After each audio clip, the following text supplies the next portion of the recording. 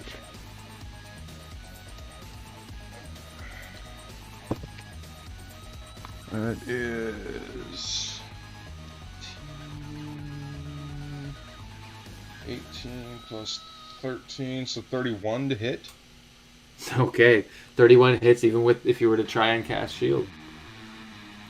Awesome. So 4d10 necrotic damage. Whew.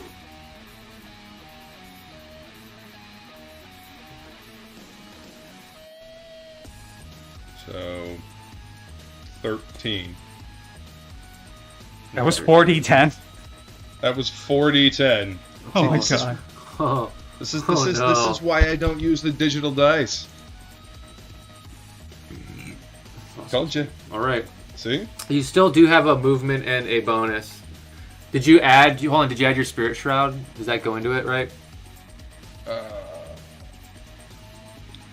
Because I don't know if spirit is just melee attacks. I think it's attacks, but I could be wrong.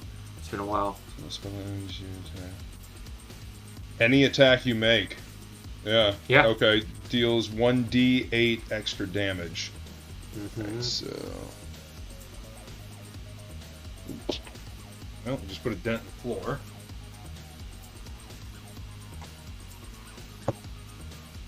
And 7. So add an extra 7 to that. So 13 plus 7, so 20. Heard. And that's necrotic. All right. So the spirit shrouds. Yeah, you still have your movement and bonus if there's anything you want to do. Let me look at my bonus. I'll toss It's like- my Hexblade's Curse on this motherfucker. Gotcha. That's yeet. That's that. All right. You've Yes. lost your privileges, digital dice. You failed me for the last time. So Kronos, Yes. this is a weird sensation. you throw your hex.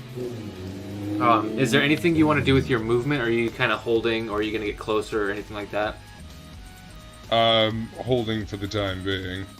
Okay, so you sort of throw your hex out, and as you throw the hex, you feel that the hex make contact, but the other tether, you can actually feel it almost drift away from you.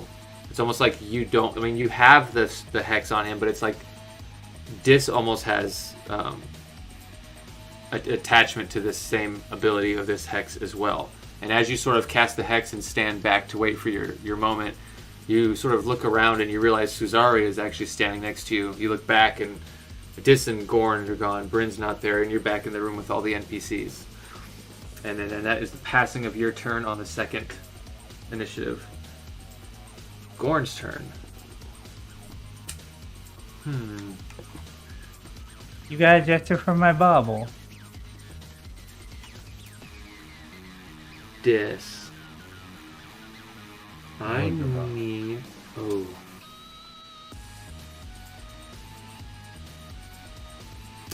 Yeah, we're gonna do this. You see the power armor that he's in open up. I need you to make me... Oh, it's a dexterity saving throw. This actually might not go as well as I planned. Yeah. For some reason I thought it was a strength save, but hey, I'm still gonna do it. 30. 30. Okay. So you can see that the back, there's a part on the back of the power armor where like the shoulders sort of pop open, and you can see these loops sort of reach back, and they try to like grab you and pull you into it, almost like a type of capture device. You can see like the power armor opens, but it actually lowers his AC for a round. So that wasn't a risk that I thought would be as good as I originally hoped. And then he is going to attempt to move away from you. Dis. Tell me I get opportunity. You do. So he used his bonus, his movement.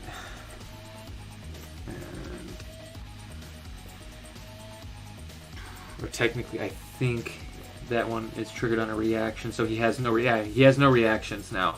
So he still has his bonus though. Okay, that's a kind of a premature use of reaction. So yeah, what's your attack, Dis? I just want to double check, make sure you don't like nuke him before he gets his action and bonus action off. It's just gonna be my my whip again. Okay. Because it has to be a melee attack, right? Mm-hmm. Yeah.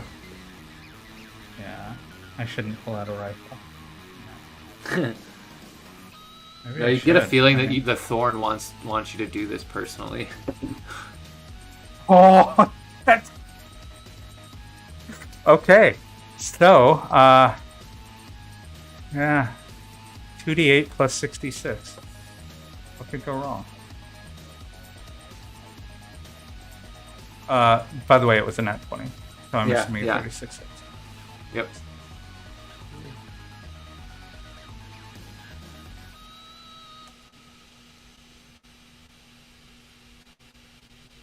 The poison doesn't double, right? It does if he fails his save, so let me check. But he's got a plus 10, and I roll a nat 20, so the poison doesn't get added to this. It gets Unless it takes half. Half added. You'd be So- better off just taking the average and having it, I think, but that's up to you.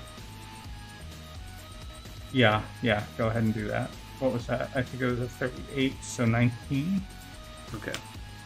So 30, 48. 48 total. Okay. I'm sorry, 58. 58. It's a plus 10 weapon. Okay. 58. So you essentially do take him down below 0 with this, but he's a orc, and they have half orcs get this, but I gave it to pure orcs too. In my world, they have the thing where if they get brought down to 0, they get to basically stay up at 1 instead. So you get the sense that as he pulls away and you rip the whip out of his eye and back through his brain and scramble it up, his rage is sustaining him, but his mind is essentially scrambled eggs at this point. He sort of looks over at you, like back at you, and is going to use an ability on his armor with his 1 hit point. Inventory. Okay, Dis. This is, I think, another dexterity save thing, but it's a lot of the stuff he has. Oh, he can just actually shape a line. So it's a Constitution save. It's like Moonbeam, I think, maybe. But it's Constitution saving throw.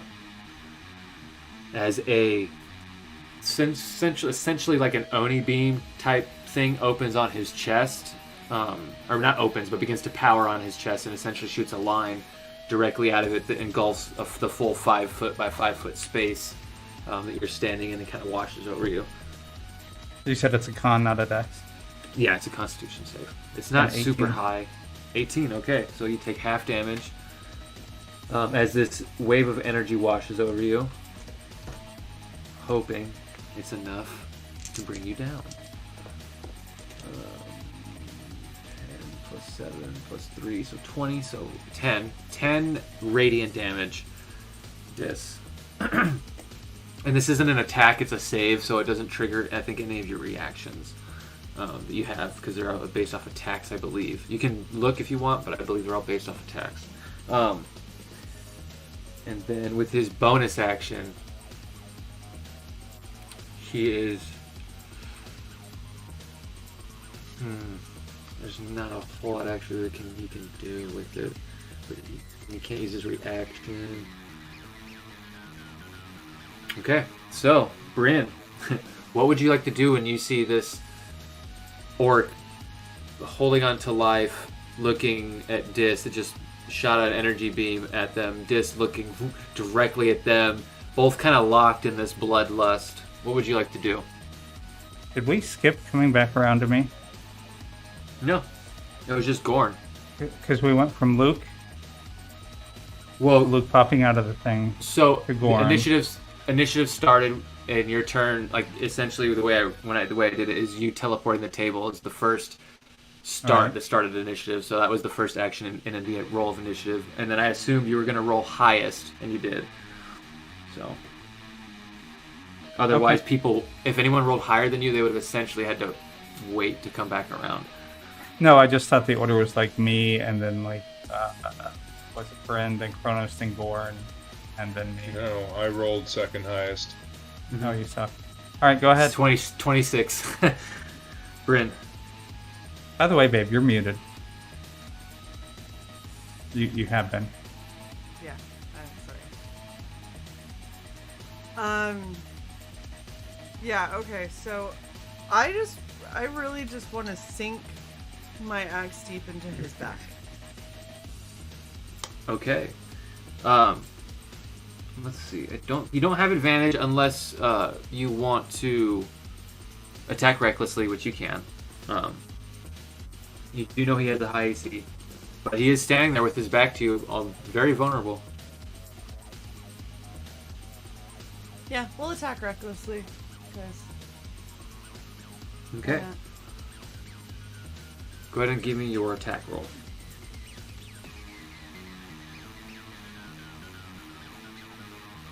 31. 31. Even with shield, that's not enough for him to block. So, as Bryn is stalking up behind, 30, 40 gets you right here. Dis, you hear a voice not call out, but speak to you and says, "This kill could be yours. It's your choice if you want to lean on the weight of others or not." So this is essentially Zinzarina giving you a choice. Do you lean into the ones you love, or do you become as jaded as her? So it's your choice. She's giving you the option. I will always Who's my partner? Okay. As you sort of have that realization in your heart when you're sort of, empathically hit with that choice, Bryn stalks up behind and swings. How would you like to finish off this wounded orc with scrambled egg brain in front of you? I just want to say you're a fucking disgrace to barbarians everywhere, and then plunge it directly into his back. Nice.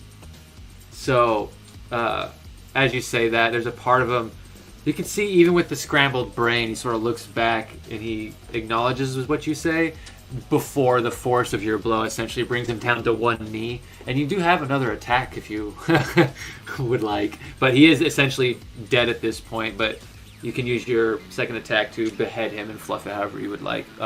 Yeah. I think that I'm basically going to be like, you don't deserve it, but I'll at least give you a warrior's death, and then I swing and behead him. Okay. So you do at least behead him. Okay. And so yeah, you take the last breath of life out of him, and he falls to one knee. But you can see the toughness and endless, because he has a thing as a barbarian. I think it's endless rage. So it's mostly what he is, or no, not restless rage. I think it's something else. No, you're. But he is kind of held up at that last moment, and you can see he's holding onto that last bit as he tries to completely all the way turns to you. And yeah, your swing takes his head from his body. And as that happens, you're actually his body is actually dissipated from that realm, and there's a moment where it's left with just you and Dis and this sort of gray, almost colorless world. The only color is the blood left behind from the battle. And then you guys are flashed back to here, standing in the spot with the other NPCs, and you can hear the barbarians kind of chime up with "What was that? Oh, where did you go? Where was the threat? That was Gorn, the bomb." And they're all sort of starting to say different things among themselves. But that's where we will pick up next time as we come back to Dice Dames and Dudes. Woo! So I don't forget, I'm going to walk up to Gorn's body and quench my blade in his blood before I sheath it. Oh, gotcha. He was thirsty. You get the sense that had you not let Gorn slip away the first time, that may have awakened the blade prematurely. But with it being awakened by Zinzarina, there is no added benefit to that, but there is a sense of accomplishment, and the blade sort of you can feel that heaviness and that bloodlust almost drain away. And instead of being left with just you and a dead body at the end, it was you and Bryn. You guys got that moment together instead of you just seeing the romantic couple that kills together stays together. As it should be with a barbarian. Mostly because the other one knows where the bodies are hid. Yeah. In your walk-in. You also do, like I said, we get the sense. them. You get the sense that Zinzarina doesn't want you to cut people off like she has necessarily. Yeah. She kind of likes to see that little bit of hope.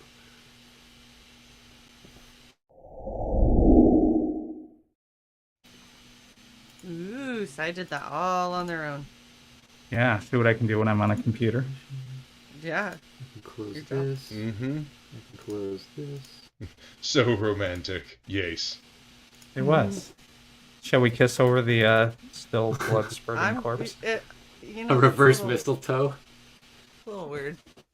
Instead of mistling a toe, he's missing a head. You're a fucking barbarian. This should be like an aphrodisiac to you. Still, I mean, he's gross. I don't really... You pull out the heart of the acolyte you got from last episode and hold it up in the air.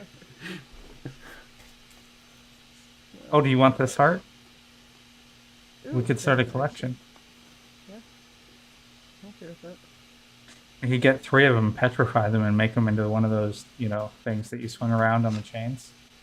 A flail. No, like that you let go and it wraps around Sensor? people's necks. A bolo? Oh, okay. Oh, bolus. Yeah, bolus. Yeah. I thought you were Say- talking about like the thing from Catholic Church, No. the censer. The thing that makes the Put incense. have it come out I- of the Oh, valves and swing yeah. it back and forth. I The literally, swinging incense thing. I just got 2 ideas for crazy artifacts for D&D. Like one would be like the flail of the heavy-hearted, so it's like a flail, but they're just like demon hearts at the front instead. Mhm. Yeah. And then the sensor one could be cool if there was like either like 3 or just one sensor that was like like a demon heart that let out different kinds of like fogs or whatever that did different things. Yeah. Or like the head of a dark cleric turned into Yeah. a sensor, and the noxious gas just pours out of his mouth and eyes. Well, I'm gonna have to put this section in my notes, clip it out. Saved for later. Okay, I'm taking my birthday guy back now. All right, well, because we know Feline is chomping at the bit to be done with this, and she doesn't want us to. We have 7 minutes. It's fine. It's fine. I want to thank everybody for hanging out with us, and don't forget to like, share, and subscribe to Valkyrie. Ring the bell, do the things, push the buttons, all the good stuff. You know we love you. Happy birthday, Luke! Happy birthday. Thank you guys. We This will was a see blast. you guys next week. Bye. Bye.